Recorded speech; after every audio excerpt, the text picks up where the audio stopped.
Donc devinez où je suis. Vous savez que ma spécialité c'est un peu toujours d'arriver dans les moments les plus inopportuns et au pire des moments pour les vignerons. Là on va faire le sens inverse. C'est Laurent Combier, aujourd'hui au Clos des Griffes, qui va venir jusqu'à nous et à qui on va pouvoir poser 2-3 questions et savoir un petit peu d'où il vient, ce qu'il a fait et qu'est-ce qui lui a donné la passion de ce domaine. Bonjour, Laurent Combier, vigneron.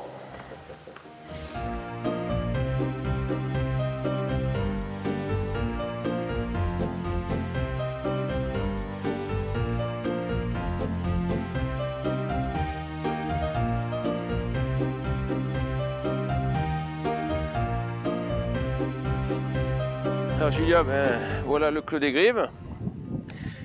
Donc le clos qui fait 9 hectares et demi. La partie un peu historique de la propriété, puisque c'est là qu'on a les plus vieilles vignes de la partie sud.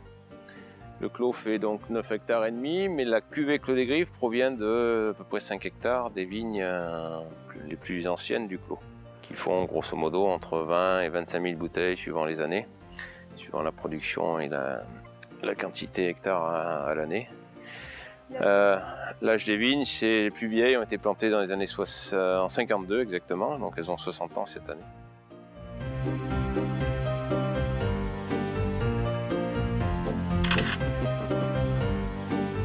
Donc là on voit bien le terroir des argilo-calcaires avec les galets roulés.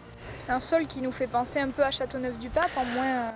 Un petit peu, on est dans l'axe rhodanien, donc ce qui est arrivé à Châteauneuf est forcément passé ici avant.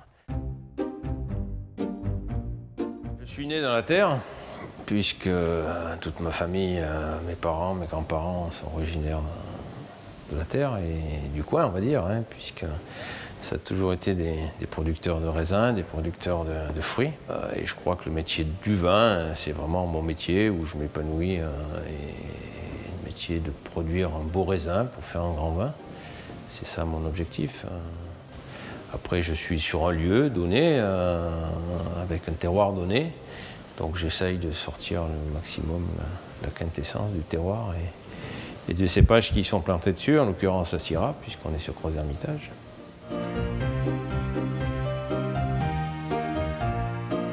Justement, regarde, on est proche des vendanges, donc on regarde toujours un petit peu l'état des baies, notamment des peaux.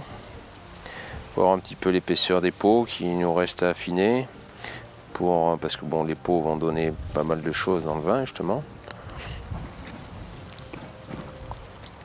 Après on goûte la pulpe, voir un petit peu les acidités et les sucres et puis un petit peu aussi la couleur des pépins. Donc on voit qu'il commence un petit peu à brunir là justement, ça veut dire qu'on approche la maturité un petit peu optimum. Ça va nous donner une indication un petit peu de l'état des tanins et si les tanins commencent à être mûrs et la maturité phénolique, un petit peu ce qu'on appelle. Donc là si on refait la même chose au premier jour des vendanges, les pépins vont être vraiment bruns.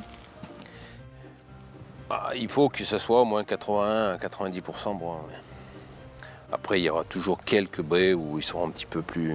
Mais le problème, c'est que si vous les attendez vraiment que ce soit tout brun, après, vous aurez des baies qui vont être en surmaturité. Ah ouais. Et la surmaturité, moi, personnellement, j'aime pas ça parce qu'on fait, à part faire de la confiture, on fait pas vraiment du vin avec ça.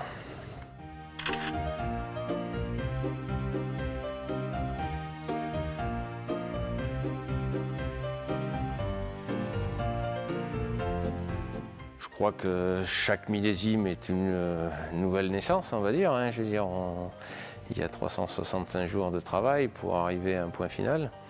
C'est de rentrer le raisin et de sortir le meilleur vin possible. Je voulais que tu puisses nous expliquer, en tout cas de ta mémoire, quel a été le plus beau millésime que tu aies vinifié, ton plus beau souvenir, ou en tout cas la bouteille que tu ouvrirais aujourd'hui et qui pour toi signifie vraiment quelque chose. Écoute, de mémoire, bon, j'en ai quelques-uns, une vingtaine. Je crois que 2010 me paraît le plus grand. Enfin, j'en mettrai, allez, le plus grand, je mettrai 2010. Mais il y en a qui sont quasiment... je mettrai 2010 pour le côté abouti du millésime. Après, le plus impressionnant, ça a été 90 quand même. Parce que c'était mon premier. Donc on est en 2012 aujourd'hui, donc oui, c'est moi, 23e vendange cette année. Tu vois la notion d'un grand vin, c'est avant tout pour moi 4 éléments principaux.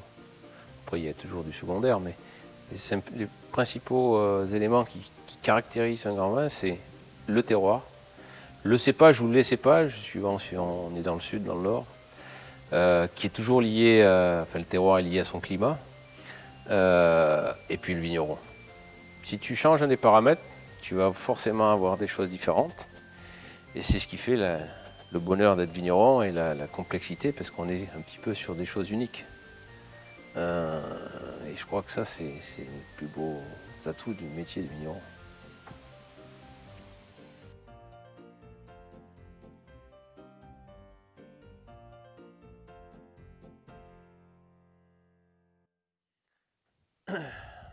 Alors, ce soir, c'est la reboule. On va trinquer ça, et en plus, la fille, à la fin de l'année, tu finis la bouteille. Un peu con, mais bon. Déjà, quand tu m'as dit ce soir, c'est la reboule. Tu m'as dit que tu voulais des expressions locales. Donc c'est pour ça que je te parle de reboule.